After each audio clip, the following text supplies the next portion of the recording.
Hi guys, this is 10.5, the dot product, and it's actually a pretty cool section. It's going to allow us to be able to do some stuff with trigonometry and with a little bit of algebra and arithmetic that we couldn't do before. So the first objective is to find the dot product of two vectors. So if V is A1I plus B1J and W is A2I plus B2J are two vectors, then the dot product of vector V dot vector W is defined as vector V dot vector W equals A1, A2 plus B1, B2. So basically what that's saying is I take my A components of the two vectors and multiply them together plus the B components of the two vectors multiply together. So it's actually really easy to do.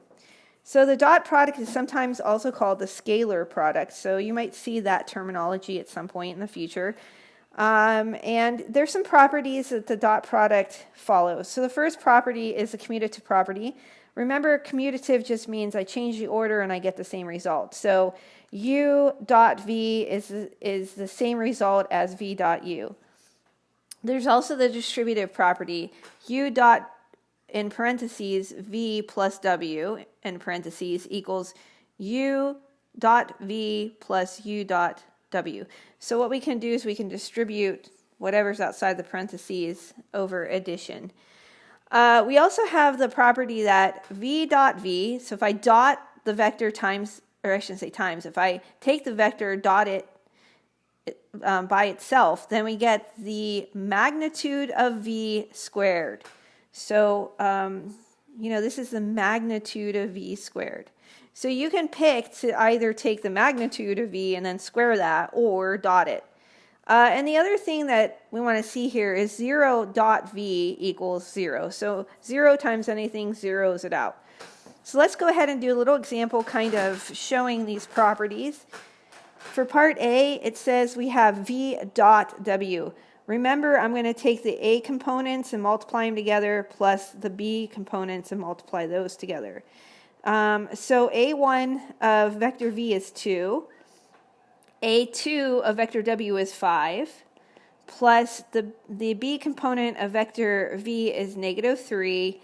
And the B component of W is 3.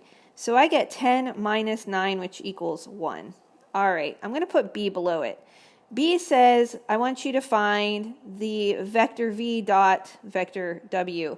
Now, as we see with the commutative property, we should get the same answer. So let's check it out. So I have A1, which is now going to be 5, times A2, which is 2, plus B1, which is 3, times B2, which is negative 3. So I get 10 minus 9, which equals 1, which we're not surprised. These two should equal each other because the commutative property. Let's see part C.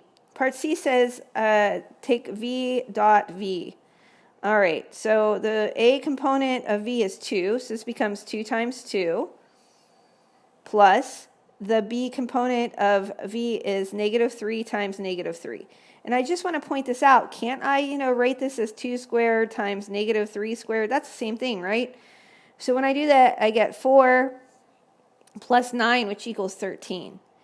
So to illustrate that V dot V equals the magnitude of V squared, remember I find the magnitude by taking the square root of the A component squared plus, sorry, I wrote the wrong value, the A component squared, which is 2 squared, plus the B component squared, negative 3 squared. So I get the square root of 4 plus 9, which equals the square root of 13, right? So if I take and square that, because that's the magnitude, I get 13.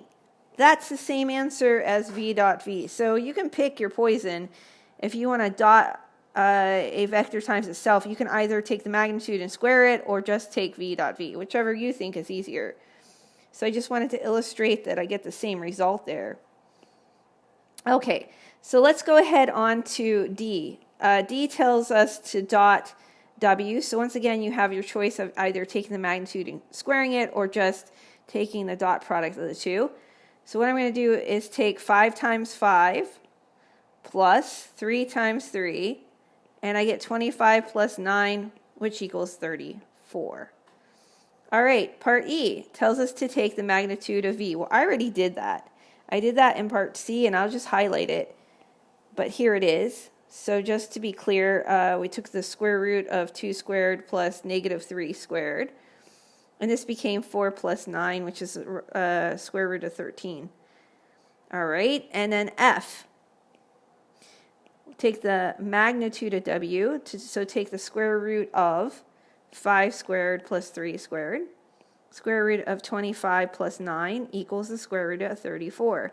Now, if I squared that, I would get positive 34, which is W dot W. So once again, we can see that these all work out.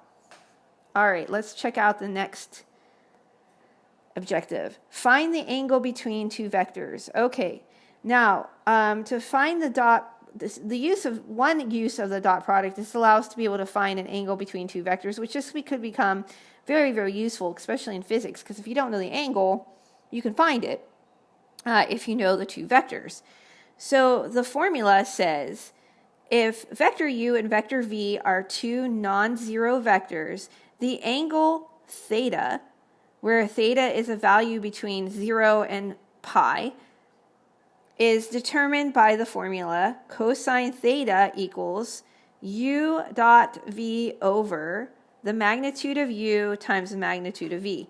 And listen, if we're going to have to find the angle, we're going to have to isolate the angle by taking inverse cosine of both sides.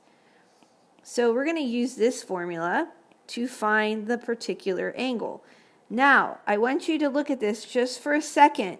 Here's the restriction. It says, you know, theta has to be a value in between 0 and pi.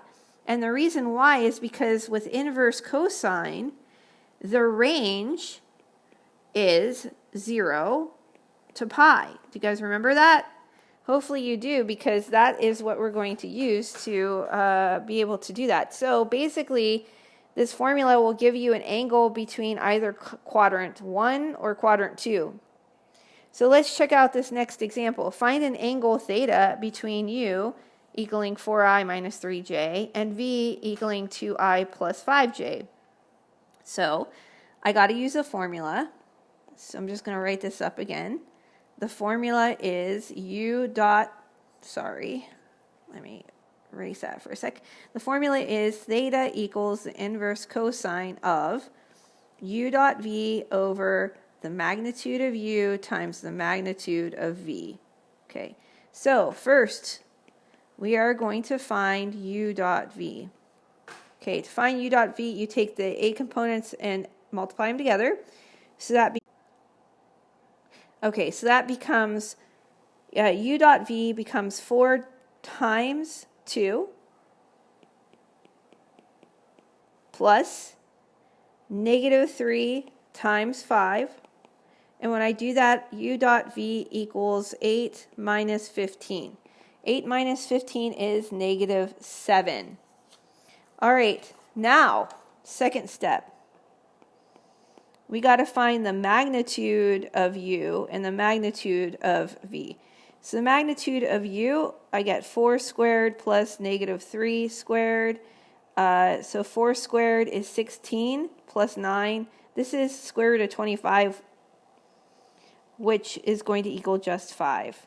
Okay, so I'm going to highlight some of this stuff. Negative 7, I just got a 5 there. I also need to find the magnitude of w. So square root of 2 squared plus 5 squared.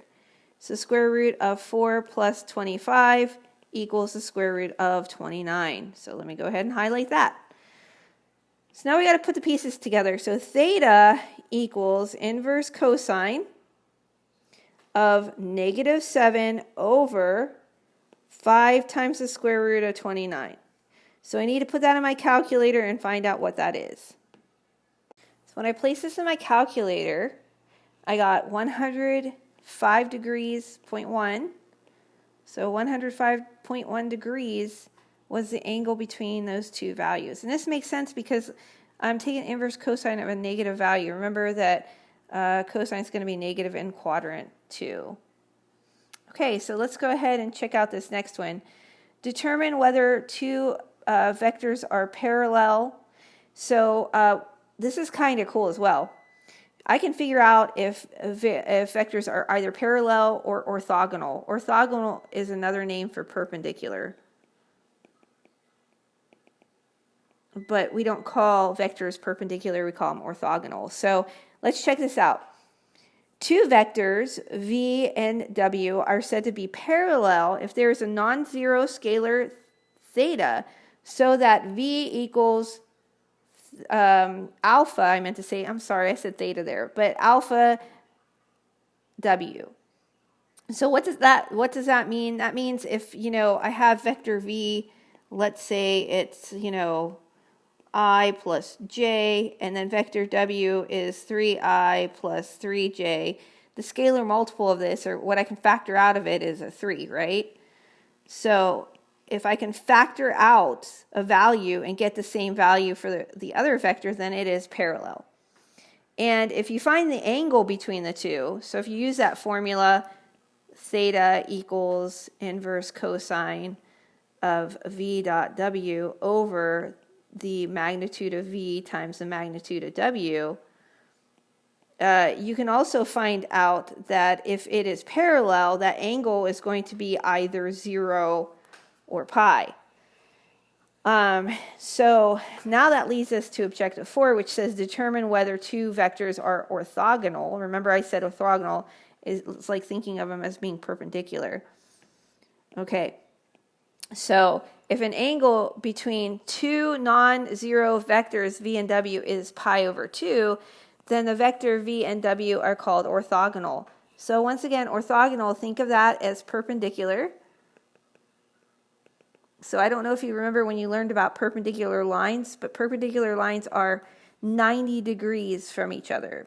Okay, so this is a 90-degree angle. So that's why when you find the angle between two non-zero vectors, if it's pi over 2, which is 90 degrees, then that means it's orthogonal. So it totally makes sense. So once again, how are we going to find the angle? And the angle is going to get used by inverse cosine v dot w over magnitude of v times magnitude of w. Okay. All right. There's another formula which is super cool and much more faster than finding the angle between the two. You can use this v dot w equals 0. So if you get a result of 0, it is orthogonal. So that is really, really quick and easy. And in fact, I would check that first. If they asked you to do a problem on parallel, orthogonal, or neither, check the dot product first and then move on. If it's 0, it's orthogonal and you're done. So let's look at this next example. Given v equals negative I plus j and w equals I plus j, find the dot product v dot w. Okay, so if I have v dot w, remember I take the a components and multiply them together, so negative 1 times 1, plus, and I take the b components and multiply them together, 1 times 1. So I get negative 1 plus 1, which equals 0. Right now, I know that these two vectors are orthogonal. Okay, so I know that. But it's making me do part B. It says, part B says, find the angle between v and w. Well, if it's orthogonal, that angle, we're going to expect it to be either 90 degrees, which is pi over 2.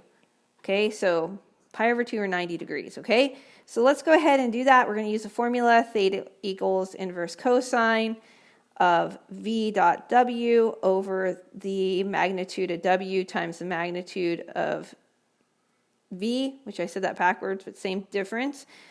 So right now, we know that v dot w I just found, and v dot w is 0. So I have 0 over the magnitude of v times the magnitude of w. Guys, 0 over anything as long as it's not 0, by the way, but we're going to see that if you find the magnitude of v, for instance, it's -1 squared plus 1 is the square root of 2. But 0 over anything is 0, right?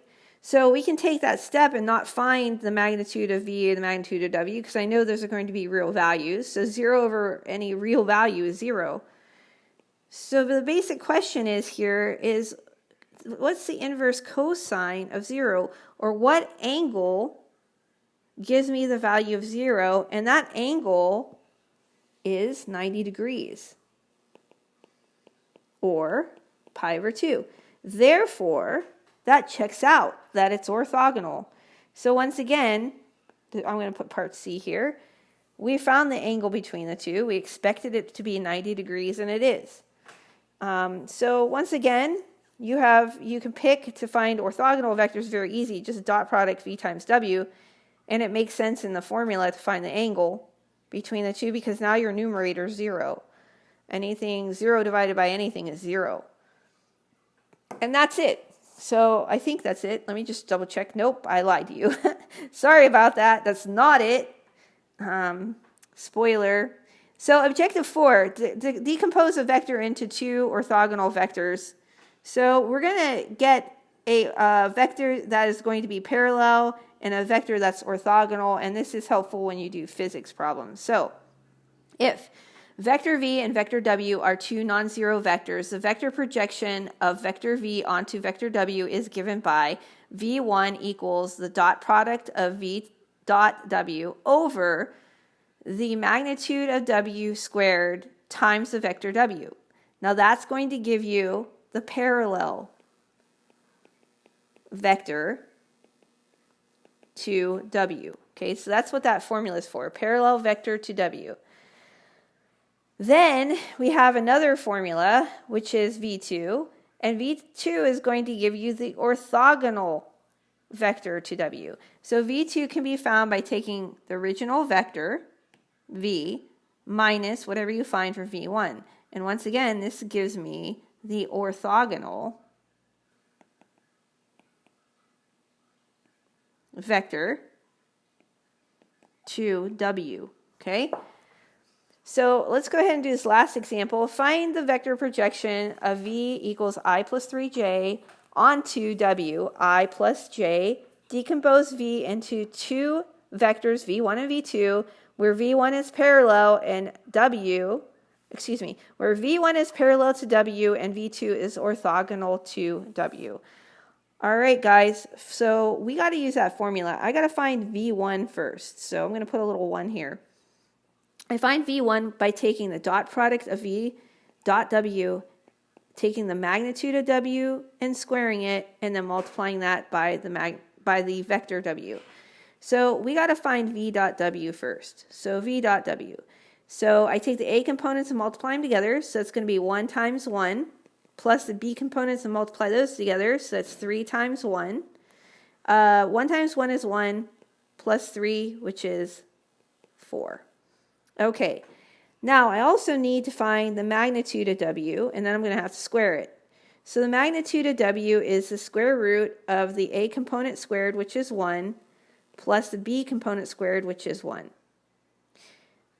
So 1 plus 1 is 2, so I get the square root of 2. But I have to take and square that, because if I look at the formula, it says to square the magnitude. So I take the square root of 2, squaring it, and it becomes 2. All right, so I'm going to highlight what I need here. I need this, I need that. So if I put this to practice, so v1 equals 4 divided by 2 times vector w. Remember, vector w is I plus j. 4 divided by 2 is 2. So 2 times I plus j. So I get 2i plus 2j. And that is the vector that is parallel to vector w. Okay, that's what that gives you. That's what v1 is. Okay, v2, all I have to do is take v minus v1. Okay, so remember with vector subtraction, I take the a components and subtract them, plus the b components, subtract them. Okay, so I'm looking at vector v. I'm going to highlight this just to keep this straight, and I'm going to, highlight what I just found, okay? So vector v, the a component is I, so that's 1, minus the a component of v1, which is 2, plus the b component of v is 3, minus v1's b component, which is 2. So this becomes -1 plus 1, which equals, oops, sorry, I forgot something. I was like, that's not right. You need the i's and the j's in here when you do this. So I get 1 minus 2i, so this is -I, plus 3 minus 2j, so that's 1j. So sorry, I forgot the i's and j's on that. I apologize. So this becomes -I plus j, and this is the vector that is orthogonal to vector w. So that's what we found. So this is v2 equals -I plus j. Okay, guys, that's it. That for real is the end of this section. You have one more section left and you're done with the class, so congrats.